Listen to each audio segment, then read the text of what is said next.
જાહેર રોડ પર તમે ચેતવણી બોર્ડ વાંચ્યા હશે કે ગતિ મર્યાદામાં રહો, સલામત રહો, પરંતુ પંચમહાલના જાહેર રોડ પર એવા ચેતવણી બોર્ડ લાગ્યા છે જે વાંચી વાહન ચાલકો મૂંઝાઈ રહ્યા છે.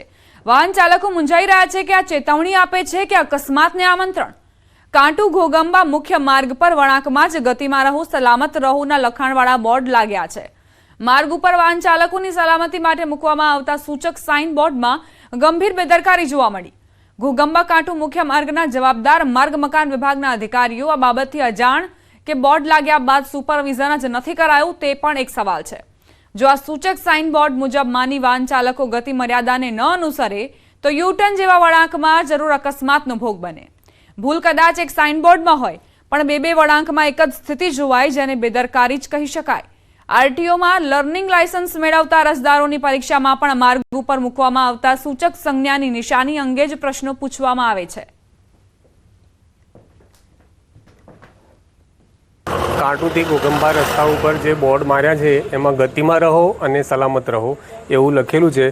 તો અમારે શું સમજવું કે ટર્નિંગની અંદર ગતિમાં કેવી રીતે રહેવું અને સલામત કેવી રીતે રહેવું, આ જે ગંભીરતાને આ જે ભૂલ કરી છે એની વહેલી તકે સુધારે એવી અમારી ઈચ્છા છે. ઈ સ્પોર્ટ્સના ભાવિ વિકાસ અંગે ચર્ચા કરવાના હેતુથી પ્રધાનમંત્રી મોદીએ દેશના 7 ગેમર્સને આમંત્રિત કર્યા હતા. ગેમિંગ ઇન્ડસ્ટ્રી, કન્ટેન્ટ ક્રિએશન, ઈ સ્પોર્ટ્સ અને ગેમ ડેવલપમેન્ટ જેવા મુદ્દાઓ પર ચર્ચા કરાઈ. ચર્ચામાં ભુજના તીર્થ મહેતાએ પણ ભાગ લીધો હતો. તીર્થ મહેતાએ જણાવ્યું કે ગેમિંગ ક્ષેત્રે આવતા પડકારો અને કયા પ્રકારના સુધારા કરી શકાય તેને લઈ ચર્ચા કરાઈ. પ્રધાનમંત્રીએ એ જાણવાનો પણ પ્રયત્ન કર્યો કે કઈ રીતે પ્રશ્નોનો ઉકેલ લાવી શકાય. પીએમએ દરેક ગેમર સાથે 1-to-1 સંવાદ પણ કર્યો હતો. 28 વર્ષીય તીર્થને નાનપણથી જ ગેમિંગનો શોખ હતો. તેણે સિક્કિમની મણિપાલ યુનિવર્સિટીમાંથી MSc ITનો કોર્સ કર્યો. તીર્થ ગેમિંગ ઇન્ડસ્ટ્રીઝ સાથે વર્ષ 2010થી જોડાયેલો છે.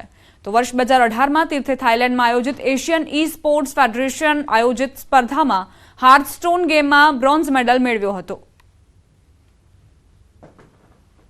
ये डिस्कशन का मेन गोल वही था कि पीएम सर जानना चाहते थे कि जो पूरा गेम इंडस्ट्री है जिसमें gaming, e sports, content creation और गेम डेवलपमेंट, ये चारों जो हिस्से हैं गेम इंडस्ट्री के, वो कैसे उनका स्टेटस क्या है, उनकी मतलब हमारी जो जर्नी है वो कैसी रही है, हमें जो चैलेंजेस फेस किए वो कैसे थे और डाउन द लाइन इम्प्रूवमेंट क्या हो सकते हैं गवर्नमेंट की तरफ से, ये सब चीज़ों के ऊपर हमने डिस्कशन किया था.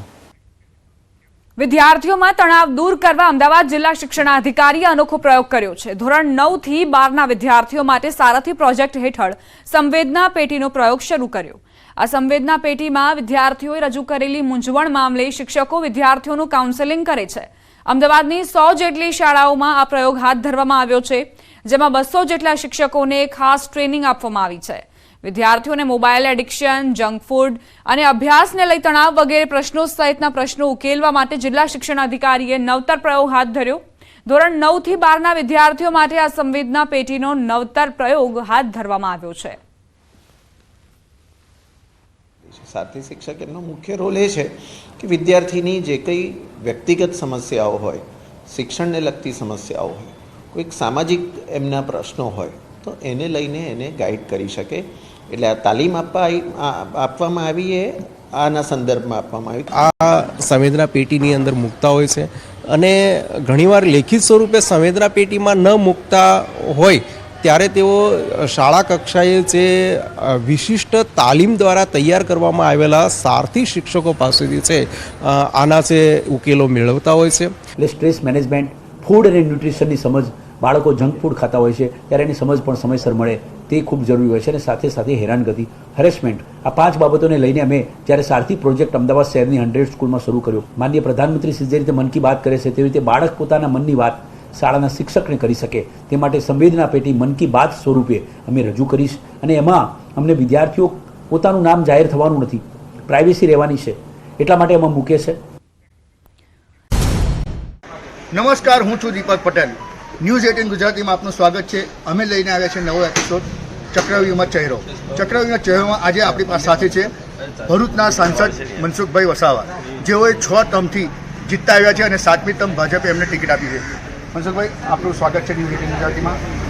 અને ખાસ વાત કરીએ તો હવે 7મી વખત તમને ટિકિટ મળી રહી છે, શું કહેશો, કઈ રીતના જીતના જાઓ? हमारे भारतीय जनता पार्टी संगठन અને સંગઠન થકી સરકારના કરેલા કામો અને એમાંય અમારે લાભાર્થી સંપર્ક અભિયાન આ ત્રણ એટલા જબરજસ્ત રીતના આ પાકો કામ કરે છે ને એટલે એ ચૂંટણી જીતવા માટેના જ આ બધા કાર્યક્રમો તો જીતવા માટે અમને ખૂબ સરળતા અમારા સંગઠન થકી સરકારના કરેલા કામો લોકોની યાદ દેવડાવવા એ ખૂબ જરૂરી છે અને એના દ્વારા અમે જીતવાના છે. સરકારના કરેલા કામોના આધારે આ ચૂંટણી અમે જીતવા તરફ જઈ રહ્યા છીએ. સર વાત કરીએ તો જે આપણી રાજકીય કારકિર્દી છે ત્યાંથી શરૂઆત થઈ અને અત્યાર સુધી અહીં પહોંચ્યા આપણે કઈ રીતે પહોંચ્યા?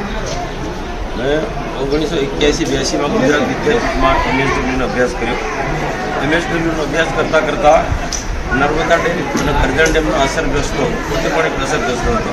તેને લઈને અમે અસરગ્રસ્તોના આંદોલન અનેક સંગઠનો તે વખતે આદર જોશીની સંસ્થા, હરિવલ્લભની સંસ્થાથી માંડી બીજા ટ્રાઇબલ સંગઠનો, ટ્રાઇબલ આગેવાનોના સાથે રહીને અસરગ્રસ્તોના આંદોલનો અમે ચાલુ કર્યા. એને લઈને અમારે સીધે રાજનીતિમાં આવવાનું હતું. તે વખતે સ્વાભાવિક છે કે ભાજપ વિરોધ પક્ષમાં હતા એટલે વિરોધ પક્ષ સરકારની સામે જે પ્રશ્નો રજૂઆત કરવાનો હોય છે એને લઈને 1983થી સંપૂર્ણ રીતના ભારતીય જનતા પાર્ટીમાં જોડાઈ ગયો અને રાજકીય મારી કારકિર્દી ત્યાંથી શરૂઆત થઈ ગઈ. બીજી એક વાત એ છે કે સાહેબ જ્યારે 6 ટર્મથી તમે જીતતા આવ્યા છે અત્યાર સુધીમાં ત્રિપાંખીય જંગ એટલે કે ભાજપ, કોંગ્રેસ અને BTP હવે કોંગ્રેસ અને આપમાં ગઠબંધન થઈ ચૂક્યું છે. ચૈતર વસાવા સામે છે અને તમારા સગા બી થાય છે. કઈ રીતે આપણે ચૂંટણી લડી રહ્યા છીએ એમની સામે? જો રાજનીતિમાં તો બધા જ સગા સંબંધી કોઈ ને કોઈ રીતે બધા જ સગા હોય છે પણ ચૂંટણી લડતા હોય ત્યારે એ બધું કોઈ જોવાનું હતું. પાર્ટીની વિચારધારાના આધારે અમારી ચૂંટણી લડાતી હોય. ભારતીય જનતા પાર્ટી એક રાષ્ટ્રવાદની વિચારધારાવાળી પાર્ટી છે અને આખા દેશની અંદર સૌથી મોટી પાર્ટી ભારતીય જનતા પાર્ટી છે. એટલે ભારતીય જનતા પાર્ટીના એક ઉમેદવાર તરીકે અને એ ભારતીય જનતા પાર્ટીની જે રાજ્ય અને કેન્દ્રમાં સત્તામાં છે અને સત્તા થકી પ્રજાના ખૂબ વિકાસના કામો કર્યા છે અને કલ્યાણકારી યોજના છે. આ યોજના લઈને અમે પ્રજાની વચ્ચે જઈ રહ્યા કે સામેના પક્ષ નવો પક્ષ છે અને આ પાર્ટીને ગુજરાતમાં બહુ ઓછા લોકો અને વિધાનસભા આ પાર્ટીવાળા જ્યારે લડ્યા છે ત્યારે કોઈ નહીવત સીટો એમની મળી છે. તો અમારા માટે ખૂબ મજબૂત પાસું છે ત્યારે એમના માટે ખૂબ નબળું પાસું છે. એટલે આ લોકસભા અમે બિલકુલ અમે સરળતાથી અને માતાજીના આશીર્વાદથી અમે જીતી જવાના. ખાસ કરીને આપણે અત્યારે હાલ પહોંચ્યા છે પાંદોરી માતા, દેવમુદ્રા માતા, ખાસ આદિવાસીઓની કુળદેવી ગણવામાં આવે છે. આપણે અહીં માથું નમાવી શિવ ઝુકાવ્યું. શું માતા પાસે આશા? જો માતા પાસે તો જીવનમાં સુખી થવા માટે આદિવાસી પ્રજાના આગેવાન છે તે આદિવાસી પ્રજા જીવનમાં સુખી થાય, આદિવાસી સમાજની પ્રગતિ થાય એ ઉદ્દેશ્ય છે. ચૂંટણી છે કે જીતવા માટેનું નહીં. આ વિસ્તારની અંદર અવારનવાર આવવાનું થાય તો સ્વાભાવિક માતાજી તો માં છે, માના પાસે જવા માટે કોઈ પણ સમય આવી શકે છે. તો આજે ચૂંટણી પ્રચાર ડેડિયાપાડા સાગબારા વિસ્તારમાં હતો તો માતાજીના સાનિધ્યમાં આજે માથું ટેકવાનો એક અવસર હતો અને માતાજીના સાનિધ્યમાં થોડું કાર્યકર્તા સાથે બેસી અને કંઈક શાંતિ એક માહોલમાં બેસાય, સારા એક વિચારો, આધ્યાત્મિક વિચારો સાથે જોડાય એ ઉદ્દેશ્યથી આજે અમારે ખાવાનું. ખાસ વાત કરીએ તો સર ચૈતર વસાવાએ આપની એક નિયમ હતી કે હોળી બાદ પાંચમ પછી આપણે જોરશોરમાં પ્રચાર પ્રસાર કરીશું. કેટલો પ્રચાર પ્રસાર આપણો કરી રહ્યા છે, કઈ રીતે? આ પાર્ટીનો કોઈ એવો જોશોમાં પ્રસાર નથી. આસપાસના છોટાઉદેપુરના છે, સુરત બાજુના છે, અને આસપાસના લોકો ભેગા કરીને પેલા ડીજે સ્ટાર બેન્ડ વગાડીને લોકોને ભેગા કરે છે. એની પ્રચાર ના કરે. પ્રચાર તો ભારતીય જનતા પાર્ટીનો.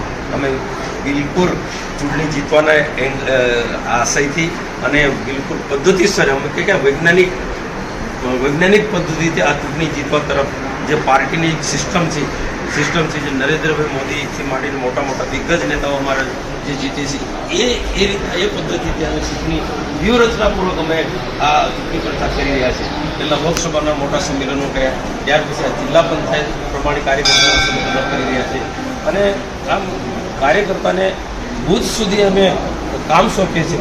બૂથમાં જઈને કાર્યકર્તા લાભાર્થીઓનો સંપર્ક કરે, લાભાર્થીઓનો અભિપ્રાય જાણે. આ બધું એક પાર્ટીની પદ્ધતિ પ્રમાણે એમ કીધું ને કે વ્યૂહરચનાપૂર્વક આ ચૂંટણી અમે પ્રચાર કરી રહ્યા છીએ. સાહેબ એક વિડીયો વાયરલ થયો હતો અત્યારે 2-3 દિવસ પહેલાં કે ચૈતર વસાવાનું મકાન જે છે એ મકાન બતાવવામાં કંઈ અલગ આ બતાવવામાં આવે છે અલગ, અને જે છે એ બંગલો અલગ છે. આપની પાસે 6 ટર્મથી તમે જીતતા આવ્યા છે, તે છતાં એકનું એક મકાન છે અને તેની વર્ષો પુરાણી. એ તો એમના પર આધાર રાખી છે. ભારતીય જનતા પાર્ટીની રાષ્ટ્રવાદી વિચારધારાની સાથે સાથે અમારી સરકાર પારદર્શક વહીવટમાં પણ માને છે. હવે પારદર્શક વહીવટમાં અમારા જે અનેક ભારતીય જનતા પાર્ટીના નેતાઓ જે સરળ જીવન સાદું જીવન જીવી રહ્યા છે એ તો એમનો વિષય છે. હવે રાજનીતિમાં આક્ષેપ કરવું મારા માટે યોગ્ય લાગતું નથી, પણ એને જે દેખાડો કરે છે એ અલગ છે. કાચું ઘર દુનિયામાં બતાવે છે ને હકીકતમાં નદીના સામે કિનારે આલિશાન મકાન એમને બનાવેલું છે. ખાસ બીજી વાત કરીએ તો એશિયાની સૌથી મોટી ઔદ્યોગિક વસાહત તમારી પાસે છે GIDC. તમે વચ્ચે પણ વાત કરી છે કે જો મેં પૈસા લેતો હોય તો અત્યારે કરોડપતિ હોય, 1 રૂપિયો હું લેવા તૈયાર નથી. તો નેતાઓ પાસે ઘણા રૂપિયાઓ છે, આપણી પાસે કેટલી મૂડી? ભાઈ હું જ્યારે ગુજરાત વિદ્યાપીઠમાં હું ભણ્યો અને ગાંધીજીના અને ગાંધીવાદીઓના જે જીવન છે, જે રાષ્ટ્ર માટે સમર્પિત નેતાઓ હતા, એમના જીવનમાંથી હું શીખ્યો છે, એમના જીવનમાંથી પ્રેરણા લીધી છે. અને મેં આજે MSW કર્યા પછી જો નોકરી કરી તો લેબર ઓફિસર હોતા છે, મને પ્રમોશન મળતા આજે લેબર કમિશનર હોત, અઢળક સંપત્તિમાં હું પડ્યો હોત, પણ મેં મારી દ્રષ્ટિએ એક માત્ર ને માત્ર પ્રજાની સેવા કરવી છે, આદિવાસી સમાજની સેવા કરવી છે. અને ખાસ કરીને જે કરજણ ડેમના, નર્મદા ડેમના જે અસરગ્રસ્તો જે વખતે જે દુઃખ દર્દ જોઈ અને એની સાથે સાથે આમ પ્રજા, આદિવાસી પ્રજાને પણ અન્ય રીતના મારે મળવાનું થયું, એમની જીવન શૈલી જોવાનું થયું, તો મને લાગ્યું કે મારે ખરેખર પૈસા નહીં પણ સમાજની સેવા કરવી છે, ગરીબોની સેવા કરવી છે. એ ઉદ્દેશ્ય સાથે જ મેં રાજનીતિમાં આવ્યો અને 1995માં મંત્રી પણ રહ્યો. કોટેજ ઇન્ડસ્ટ્રી, ટ્રાઇબલ ફિશ અને ફિશરીઝ જેવા ડિપાર્ટમેન્ટ સંભાળ્યા અને ત્યાર પછી 98થી આજે ભરૂચ લોકસભામાં હું બિલકુલ સતત ચૂંટાતો આવતો છું. અને ક્યાંય પણ મારી સામે કોઈ આક્ષેપ ના કરી શકે કે મેં કોઈ ઉદ્યોગોવાળા પાસે પૈસા લીધા હશે કે કોઈને ડરાવી ધમકાવીને કોઈ મિલકત કે કોઈ રીતના પ્રોપર્ટી બનાવી હશે, એવું ક્યાંય નહીં. એક રૂટિનની અંદર જે અમારા સંસદ સભ્યને જે વેતન મળતું હોય એમાંથી જ અમારું જીવન મારું ચાલે છે. ખાસ વાત કરીએ તો સાહેબ હવે આવનારી જે 2024ની ચૂંટણી છે, ખરાખરીનો જંગ ખેલાવા જઈ રહ્યો છે, કેટલો આશાઓ? આ ખરેખરનો જંગ જ નથી. મેં ઘણી વખત હું કહું ને, હું નથી કહેતો કોઈ હિન્દી ટીવી વાળો કે મનસુખભાઈ રમતા આ લોકસભાની જીતી જાઓ, એ રીતના જીતી જવાનું. સામે કશું જ નથી, કશું હાવ દેખાય પેલું પોલું છે, બધું ખાલી દેખાડો જ છે આપવાડાનો. આપવાડાનું એવું કોઈ સંગઠન નથી, તાલુકા કક્ષાનું સંગઠન નથી. જ્યારે અમારે તો તાલુકાના, જિલ્લાનો ને નીચે છેક બૂથ લેવલ સુધી, પન્ના પ્રમુખ સુધી અમારું સંગઠન છે. અને એ સંગઠન થકી અનેક લોકો અમારા સેવાભાવી કાર્યકર્તા છે, જે રાષ્ટ્રવાદી વિચારધારાને વરેલા કાર્યકર્તા છે. આ તો પેલા ભાડુતી લોકો આવે છે ને ગુંડા તત્વો જેવા બહારના લોકો આવે, કેવા તોફાનો થાય. આ ચૂંટણીમાં ખેલદિલી નથી એમનામાં, અમારા પોસ્ટરો ફાડી નાખે છે, સોશિયલ મીડિયામાં એલફેલ લખે છે. આ કોઈ સંસ્કારી લોકો છે આવા? અને જાહેર જીવનમાં પ્રજાએ આવા લોકોને સ્વીકારવા બી ન જોઈએ. ખાસ તો હવે વાત કરીએ સાહેબ કે ચૂંટણી 2024ની છે અને મજબૂતાઈથી હવે પ્રચાર પ્રસાર આપણે શરૂ કરી નાખ્યો છે. આપના સાથે આપના પત્ની એ પણ પ્રચાર પ્રસારમાં લાગી ચૂક્યા છે. તમારું જે મૂળ વતન છે એ જૂના રાજ છે. તમે અત્યાર સુધી તમે પોતાનો વોટ જ તમે પોતાને નથી આપી શક્યા. આજે 7મી ટર્મ થવાય, આ 7મી ટર્મ તમને જે ટિકિટ મળી છે, પરંતુ તમારો પોતાનો વોટ કોને? મારો પોતાનો વોટ, મારો જે ભાજપનો મારા વિસ્તારમાં જે ઉમેદવાર હોય એ મારો કમળ અને મારો મત હોય. બીજા તો કોને? ભારતીય જનતા પાર્ટીનો કાર્યકર્તા છું અને મારો ભારતીય જનતા પાર્ટીનું નિશાન કમળ છે, તો કમળને જ હોય, બીજા કોને હોય? તો સાહેબ આજે ભરૂચ લોકસભા સીટ પરથી તમે આજે સતત 6 વાર જીતાયા અને જીત્યા, હવે 7મી ટર્મ બીજું, પણ તમારા પોતાના પરિવાર કે તમારો વોટ જ તમને નથી મળતો. મારો પરિવાર જ ભાજપ પરિવાર છે. મારું પરિવાર બીજું છે જ, મારો ભાજપ પરિવાર છે. ભાજપ પરિવારની ભાવનાથી જીવે છે. આ બધા જ મારા ભારતીય જનતા પાર્ટીના કાર્યકર્તા કે આગેવાનો છે, મારા પરિવારના જ બધા માણસો છે, પરિવારના બીજા વડીલો છે.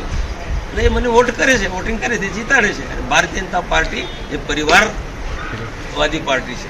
સાંસદ મનસુખ વસાવા સાથે અનેક જગ્યાએ ફર્યા, ચૂંટણી પ્રચાર પ્રસાર કર્યા, પરંતુ મનુષ્ય છે, ભલે નેતા છે પણ મનુષ્ય પણ છે, એમને ભૂખ પણ લાગે છે. આપણે તમે જોઈ શકો છો તેમ કે જે જમણવાર છે નાનામાં નાના કાર્યકરો સાથે તેઓ જમી રહ્યા છે. ત્યારે વાત કરીએ કે સાહેબ ખાસ તમે જમી રહ્યા છે અને ચૂંટણી પ્રચાર જોરશોરમાં છે, તમારી સાથે એક નાનામાં નાનો કાર્યકર બેસીને જમે છે. શું કહેશો કે કેવા માહોલમાં આપણે હવે જમી રહ્યા છે? જો ભારતીય જનતા પાર્ટીના લોકો કોઈ પણ જાતના નેતા અને કાર્યકર્તા વચ્ચેનો ભેદ રાખતા જ નથી. કાર્યકર્તા અને નેતા બધા સરકાર છે અને ચૂંટણીનું કામ કરવાનું હોય કે બૂથ લેવલનું કામ કરવાનું હોય તો પણ અમે નેતા તરીકે બૂથ લેવલનું પણ કામ અમે કરીએ છીએ. પાર્ટી જે કામ સોંપે તે કામ અમે કરીએ છીએ. આજે ચૂંટણી છે, ચૂંટણી દરમિયાન નાના મોટા બધા કાર્યકર્તા સાથે અમે મળવાનું થાય. આજે કાર્યકર્તા સંમેલન હતું ઉમરાણ સિદ્ધા જિલ્લા પંચાયતનું. એ કાર્યકર્તા સંમેલન સંપન્ન કરી ના અહીંયા જમવાનું છે અમારું. આગેવાન બધા કાર્યકર્તા સાથે અહીંયા અમારા બીજા એક કાર્યકર્તા છે એમના ઘરે જમવાની વ્યવસ્થા કરી. તો અહીંયા બધા સાથે મળીને સાથે જમી રહ્યા છે. ખાસ સાહેબ જો એવી બી વાતો એવું બી પ્રચાર પ્રસારમાં હોય છે કે આખો દિવસ તમે જે પ્રચાર પ્રસારમાં લાગી રહ્યા છો, ટાઈમ નથી મળતો જમવાનો, અનેક વાર ટાઈમ મળે છે, તો કઈ રીતે એડજસ્ટમેન્ટ થતા હોય છે? ખાસ ભૂખ તો લાગે છે પરંતુ કોઈક વાર ટાઈમ બી ના મળે પ્રચાર પ્રસારમાં. ના, એવું નથી. કાર્યકર્તાને અમે જમવાની ચિંતા કરીએ છીએ એટલે કાર્યકર્તાનો જમવાનો હોય ત્યાં અમે જમી લઈએ છીએ. કોઈક વખત એવો સમય હોય એવા સંજોગો ઊભા થાય કે સામેનો બીજો કાર્યક્રમ બિલકુલ રેડી છે અને સમય થઈ ગયો છે અને લોકો રાહ જોતા હોય તો તેવા સમયે અમે ચણા કે ખારીસિંગ પણ સાથે રાખીએ છીએ અથવા બીજો કોઈ હળવો નાસ્તો અમારે કાર્યકર્તા અમારા ગાડીમાં મૂકી દે, ચાલુ ગાડીમાં અમે એ લઈ લે છે. પણ ખાધા વગર ભોજન ન થાય, ખાવું તો પડે જ. તો કોઈ ને કોઈ રીતે જે સમયને સંજોગો જેવું જમવાનું વ્યવસ્થા થાય તેવું અમે વ્યવસ્થા કરી લઈએ છીએ.